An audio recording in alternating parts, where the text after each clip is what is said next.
Welcome back to part 3 of my shed shop build.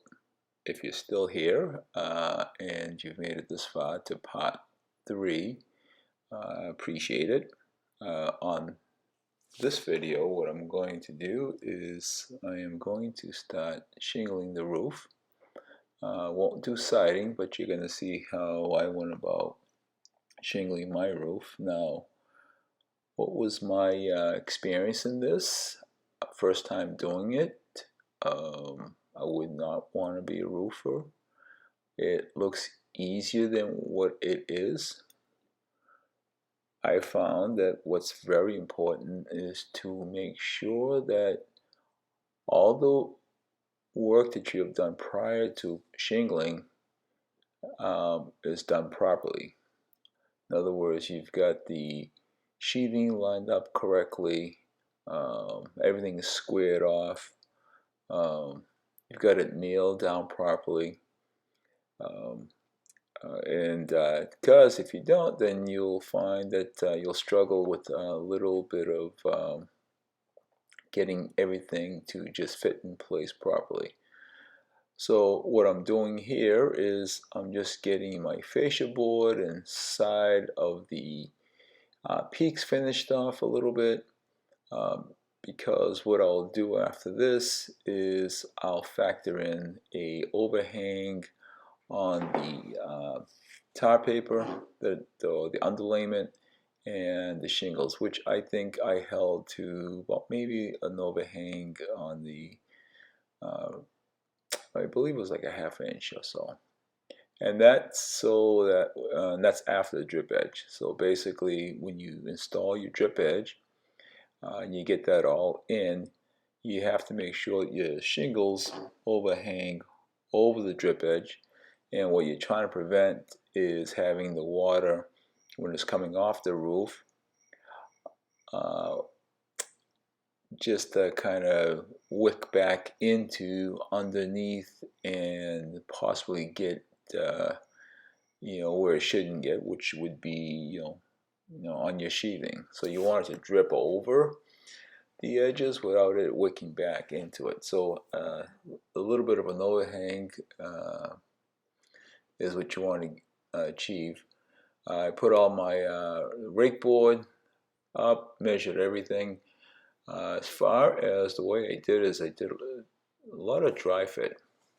And what that meant is that I would just tack in the pieces. I installed braces in various areas to help me out since I was working by myself.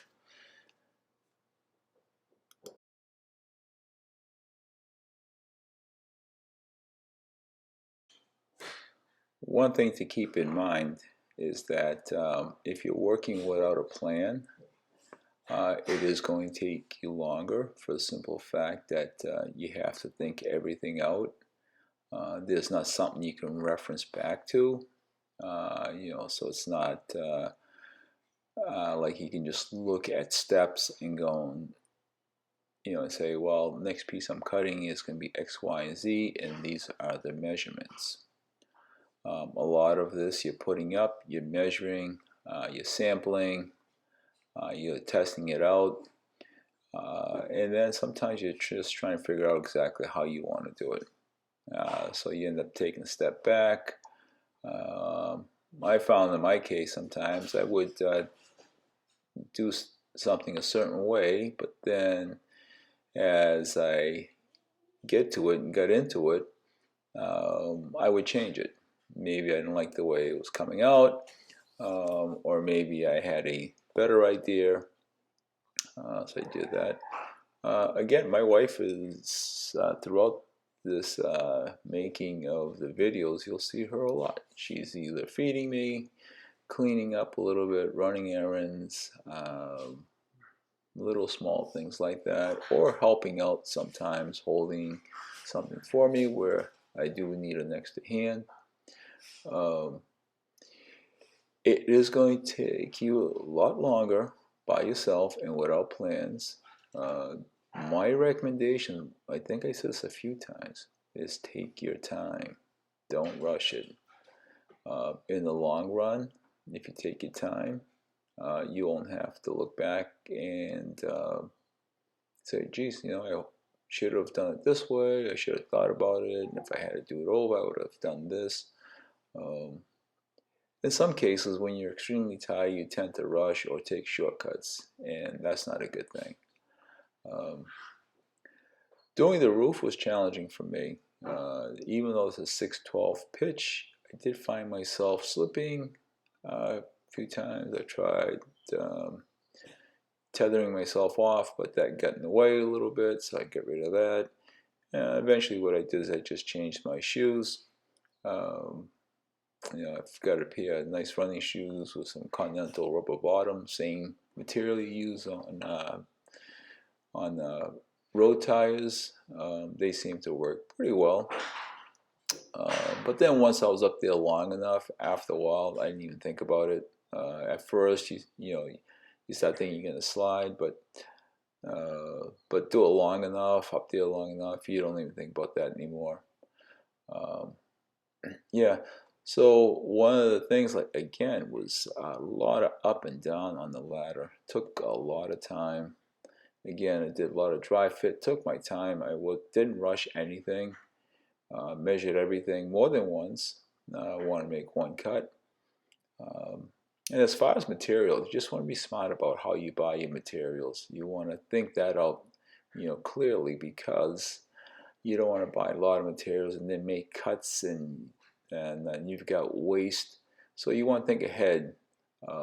If you're cutting a piece of board or uh, what side you cut, how you're going to cut it. Can you use can you be more efficient on where you cut it so you can utilize the other pieces that you're not using at that time for something else. Um, so that's interesting as far as the build on the roof goes. It was once again, it was something new for me. I've done other roofs. I've done flat roofs and patchwork and that type of stuff, but from start to finish, I would say this is the first time I ever do that. I wanted to make sure that I had everything perfect, so I did not rush it. I took my time in doing it, um, and I would suggest that if you're uncomfortable with roofing, find a friend, find someone who will help you, who knows roofing. If I knew somebody who was available, I would have done that.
Once I finished installing my starter shingles, I moved on to laying in my stair steps and nailing the roof down on the front part of the shed.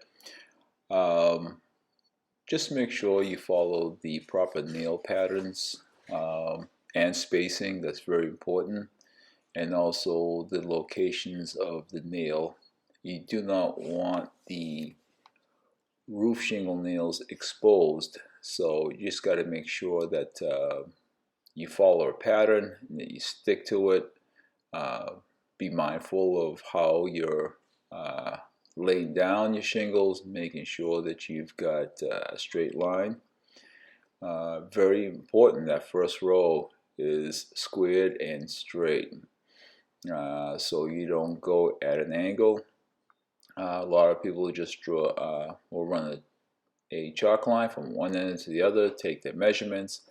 I did that. It's not showing here on the video, but I did draw a chalk line to make sure that I stayed straight.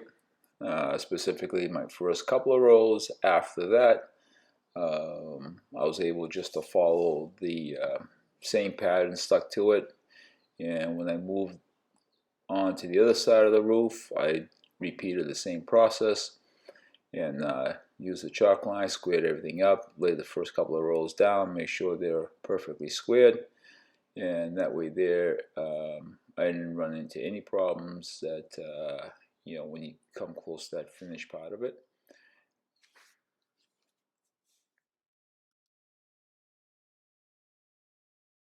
So there are some things that I learned along the way that you'll see. I might point them out. On roofing, I watched some videos, but went back and just looked and see what the manufacturer of the specific roof shingle said that I should use for my stair step. So that's what I ended up following, is what they said. I could lay that top paper down a little bit better. Didn't have the humps. So I'm hoping what's going to happen here is they'll eventually just lay down flat in those certain sections. So we'll see how that turns out. Again, this is there are some rookie mistakes on this. The shed inside, we're still debating on the color of the trim.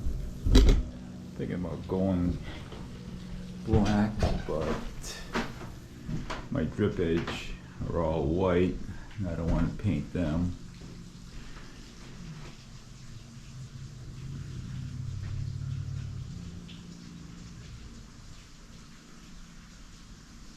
This door is going to come out. I rushed to put it in. I shouldn't have. The problem with that is it's not squared, and there's silicone on the bottom of the thresholds, which I shouldn't have done. Should just stuck it in there and left it and come back later. Sometimes you get tired, you rush. What I do like is I've got these two nice windows that I got for free, and I'm gonna put my workbench right over here. So when I'm out here working, I'll get a nice view of the lake. And then it'll be pretty cool to see that. And I got the glass doors, the French doors with glass. I like that a lot. I'm gonna get a lot of light here. It'll feel comfortable, won't feel dark. It'll be my little workshop area.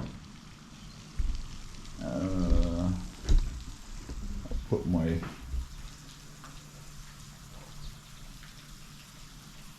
table saw in here and everything else, and I think I won't paint it. I think I'm going to leave it just like this, all natural. Just I think the inside we're just leave alone. It looks pretty good just like this. That's that.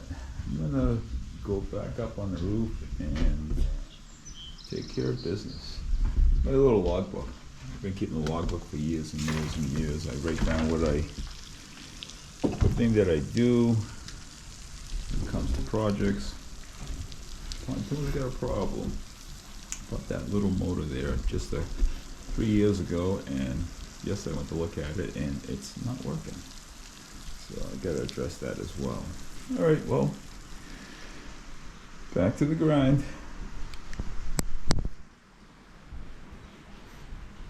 Again, when it came time to do my stair step, there were different formulas I could have used, different recommendations from roofers. However, I decided just to read the back of the package of the roofing shingles and see what the manufacturer recommended for their stair step.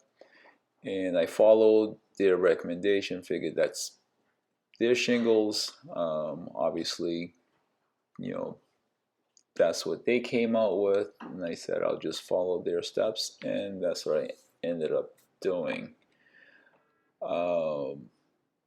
Which worked out perfect for me. And again, it's just a lot of repeat.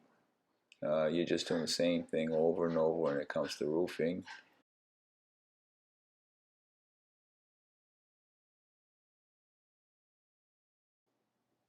Here I'm just finishing up the roof shingles. Wife came back out, helped me clean up a little bit. We did have a pretty good storm, actually a couple of good storms shortly after I was finished with the roof. But recently we had a really bad storm. It came down pretty hard. So I did do a little walk around to see if there was any leaks or any trace of water, and I have to say that everything was nice and tight. Didn't see any leaks. Now, one of the things I did not do on this is install gutters. Didn't put gutters on there. So what kind of a problem is that causing me right now? Really nothing, except when the water is splashing on the ground, that's splattering up and just getting a little bit of the skirt on the shed, looking a little dirty and messy. However, I think that will be resolved once I grow grass around there, because I did have to dig up and move dirt around, and when that happened, obviously we create a little bit of mud area. So that that's the only thing. You just have to make sure you've got your nail spaced properly and also in the right spots. As you can see, I used a hammer and not a nail gun. Now, the reason why I did that, it was on purpose. I could have gone and rented a nail gun. However, I think if you're a beginner, if you're not a professional roofer, if you don't have the experience, you're going to get more control with the hammer as far as placing your nails in the right place, and also just the amount of pressure that you're going to be putting on there as far as banging it in. So you're not too far in, you're not creating problems and tearing through the roof shingles. So my recommendation, if you don't do this for a living, go ahead and just use the hammer. It'll take longer, but the whole idea is just to do it right. So that was my thing on that. So I would recommend not using a nail gun unless you are a professional. Now, the ridge tiles, I cut the ridge tiles to fit, and after wrapping it up to the top of the peak of the roof, I went ahead and installed all my ridge tiles on there. You just got to make sure you make your cuts properly on there. Again, everything's spelled out on the package when you end up buying your shingles.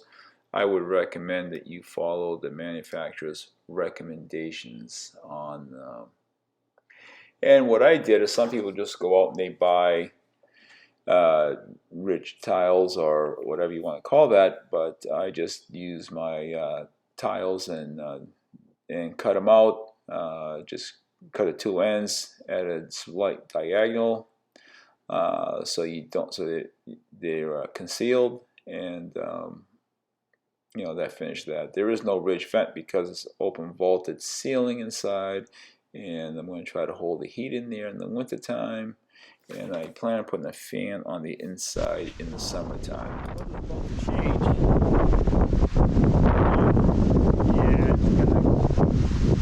looks like it's gonna come down pretty good. I'm gonna have to get. Come on, go, Robbie.